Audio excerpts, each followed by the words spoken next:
Hello, world. This is Edward Bevilacqua, editor of La Voce magazine. I'm sitting here with Carmen Iovino from Iovino Masonry. Yes. Hello, Carmen. Thank you for taking the time. No problem. I know you're busy, and I've been learning a lot about your business in the last 15 minutes, but let's just jump right in and tell me your Italian roots. What part of Italy is your family from? We're right outside of Naples in a town called Postorano. Okay. That's where my dad's from. And let's just skip 5 steps ahead. Pizza. Pizza, Do you like best pizza? Naples got the best pizza. Okay. So do you go to Settebello? Yes, here? it is very good. Okay. So I understand from the people whose family are from Naples that that's about as good as you get here. Yes. If you want Neapolitan. Brick oven pizza, yes. Yeah. Okay. Good. So all of your family was from the same part of Italy? Yes. Both sides? Yes. Okay. Did your parents, so you're first generation? Yes, I am. Yeah. So your dad came over when he was how old? 18 in 1954. Okay, 1954, and he arrived in Ellis Island. Ellis Island, on a boat, one of the last boats probably, The banana boat, yep. Okay. Our name is on the wall. Okay, good. And where did he then go? He had some family that sponsored him, and we ended up in Pennsylvania. Okay, and you said Western Pennsylvania. Western PA, yes. How far west? Right outside the city of Pittsburgh, about 30 miles. Okay, and there's a pretty good sized Italian-American community there, right? Yes, there is. Very big. Okay. And is that where you grew up? Till I was 13. Till you were 13. And then what happened? The economy went to shit on the East Coast, and Okay. my dad being Italian, he's a hard worker, tried to put something together, couldn't make nothing happen, and heard there was work west, and that's how we landed in Las Vegas. Okay. Now, did you drive or fly? We drove. Okay. So about half and half, the people I talked to, half came by car. And before you got here, how much time was spent in your family talking about we're going to Las Vegas? My dad makes the decision. It was probably in one day. Okay. And what were you sad, like you're going to leave your friends and your ball teams and sports and all that? It was a big shock because we had a farm and we had a business there, and my dad is old school culture, so it was kind of a shock. But when he says something, it's the end of the story. Let's go. Okay. And for him, he'd already done that with Italy, right? Yes. Yes. So he was older than you were when he left Italy. Exactly. Came here. Okay. Yes, he did. I give him a lot of compliments for that. And how was the drive out? It was pretty eventful because we were down on our luck and starting all over. Okay. So we were on our way for a new adventure. Okay. And when you arrived, did you have friends here, family, or? We had nobody. Nobody. You just were like, where do we go now, or what? We lived in which is the Wild Wild West now, but the King 8 Hotel. Okay. Where is that? That's on Tropicana and Dean Martin. Tropicana and Dean Martin. Okay. Oh, right off the freeway? Yes. Okay. All right. How long were you there? We were there for about a month. Okay. Until my dad found some work, and us boys found jobs and stuck together as a family. And what did your dad, what was the first thing he was doing? Some construction? Construction immediately. He worked for somebody for a little while, but they knew that they could see in his personality and his Italian he was a go-getter. He was going to make something happen. I see. And if you look at the way our town, the West Coast does masonry, East Coast is totally different, especially back then. Yes. Huh. So how so? Well, back east, they don't put no block walls around houses. Las Vegas, everybody has a boundary block wall around their house. So that sounds like opportunity. It was a lot of opportunity. Okay. And we had an ad in the Nifty Nickel is how we advertised to get work. Huh. And did you start doing walls? Yes, we did. Okay. And everybody started coming here, right? Yes. When I moved to this town, there was a little over 300,000 people. And that was in 74? This was in 81. 81. Yes. Wow. So this town has really grown. It's been a great blessing for our family because, where we are today is where we started from.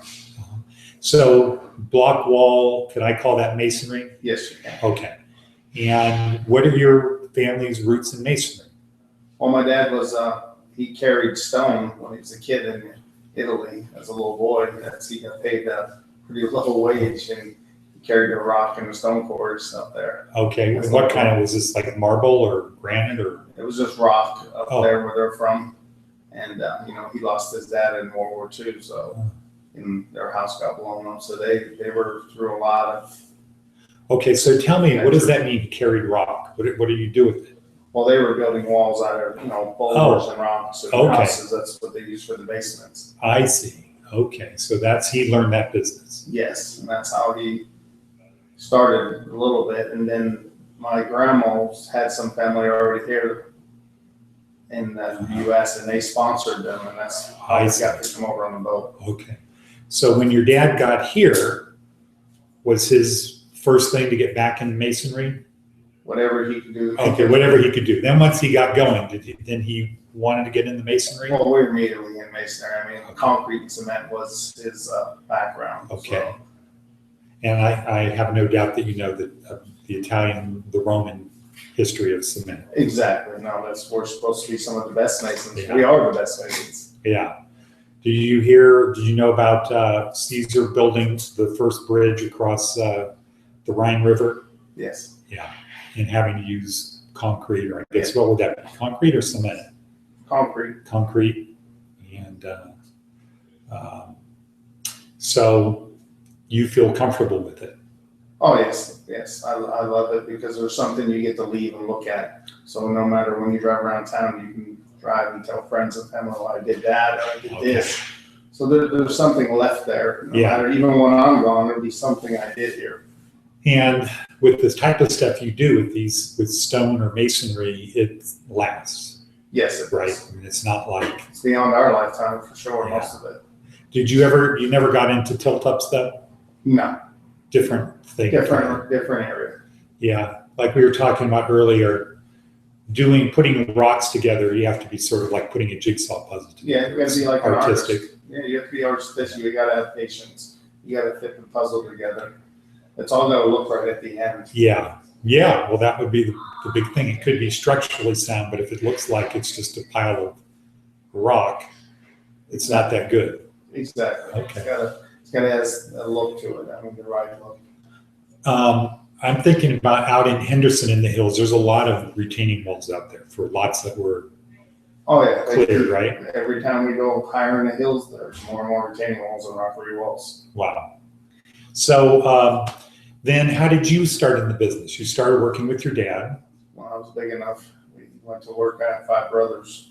So that was good. Yeah, when we were, we went to work. He taught us how to be a man, how to go to work. And what are some of the other lessons you learned? Hard work. Hard work, being honest. Being honest. Just do a good job. Okay. Say what you're going to do. And earlier we talked about quality. Quality is everything. I mean, that's your name. I see. And that's why I named my company as Iovino's, and that's because I'm proud of it. Got it. I'm not going to duck my head for anybody. Yeah. Well, that's great. So you got in the business. Now, is your wife Italian? No, she's Latino. Latino. Okay. So, and how about your kids? Do they have learn work here? And I want them to get educated, and if they come back after they're all done with school, then I would let them. But first, I want to get them educated to the new world. So how was your dad about education?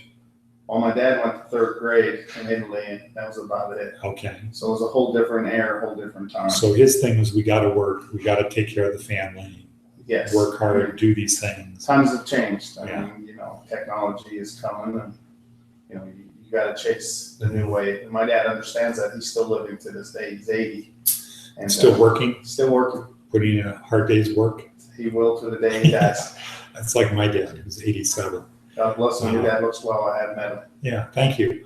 I talked to some of our guys that we interviewed, Jim D'Onofrio, Louis Polish, about quality of work here in Las Vegas compared to other places in the world. And, the starting point is, one of the reasons Las Vegas is one of the 7 great cities in the world is because we build stuff here that they just don't build anywhere else today.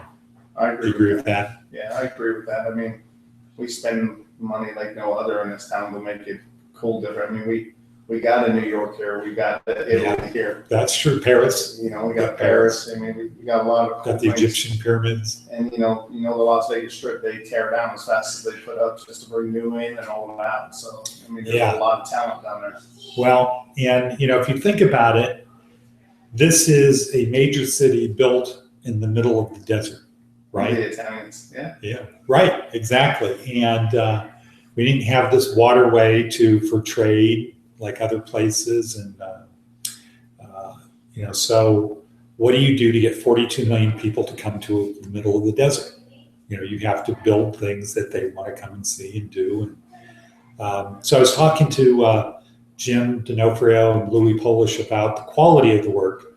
And so besides the fact that we build things they don't build anywhere else, Jim said, yeah, that's true, but what's even more true is the quality of the work is better. So he said, you go to some places in the world and they have new buildings that look like they could be in Las Vegas, but when you get up within 10 feet, you start seeing that the workmanship really is not good. The quality isn't there. And what do you say about the quality here? It's a lot better, and because of all the entities that watch over us and restrictions and engineers, and then just the people with pride in this town. Yeah, okay. And I could see that if you were coming to Las Vegas and you're going to spend a few $100s a night for a nice hotel room, your expectation, like let's say it's Caesar's Palace, your expectation is that you don't have to look at it from more than 10 feet away, right? And you want to be able to get right up close to it and say, wow, this really looks as good up close as it does. The tradesmanship here is very done well. And would you say that's part of it is because when there's a lot of building going on, people who take pride in what they do want to go there? Oh, most definitely. Okay. And how is it getting supplies here? It's got its challenges in different times, but I mean, yeah, we get them. We buy some of the most supplies, and we're seeing that our market change again. And it's turning back on. I mean, we went through the last 6 years, been really tough. And I mean, it's turning on now. It's moving so fast again, it's kind of scary. I see. That's good. That's great. Yes. That's a good scare, right? But this town's been recession proof for many, many times, except for this last time. Well, Jim was telling me that before it used to be hard to get materials because when these big buildings go up, they just suck everything up. Is that right? Yeah, it's true, because if you need to pour concrete, you better be on the list. You'll get bumped. I see. Or if you need sand or you need trucks or whatever you need. In your business, right? It was hard to buy pickup trucks at one time in this town because of it was moving so fast. Wow. A white pickup truck, basic truck, was hard to find because of construction. Huh. Now you said you do some work in North Dakota. Yes. Is there a construction boom going on there? Yes, there is. Because of oil? Okay. And is it the same type of work? It is. There's the industry. We have casinos here, and oil is the driver there. But yeah, they have a lot to learn to what we do stuff. I see. We blow them away in terms of quality, and speed, just the way we do things. Everything. Just the way we run Las Vegas. And would you say it's true that when you have weather like this, when you can build virtually all year round, right? Yes. That you have to get good at being fast. Like, I've seen projects in Chicago. It's like everybody expects, okay, winter's coming, the job's going to be shut down.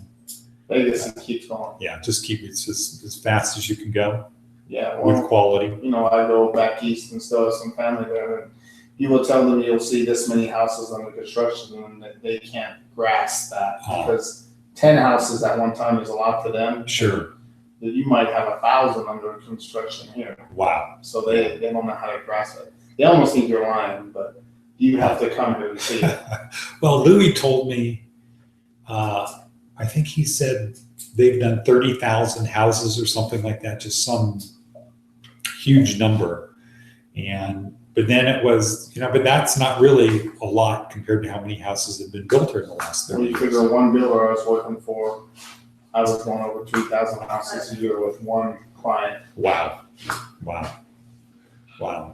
Those are big numbers. Yes, they're huge. I mean, if you think about that and do it in 12 months and 365 days a year, that's a lot of houses. That's a lot.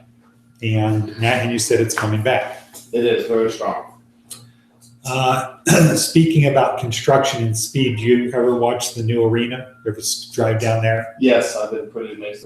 That's pretty fast. It seems to me almost every day when I drive by on my way to work, it looks like it's different. Something changes. Yeah. No, they're moving real fast. They probably wish they had that open for the fight coming. Yeah.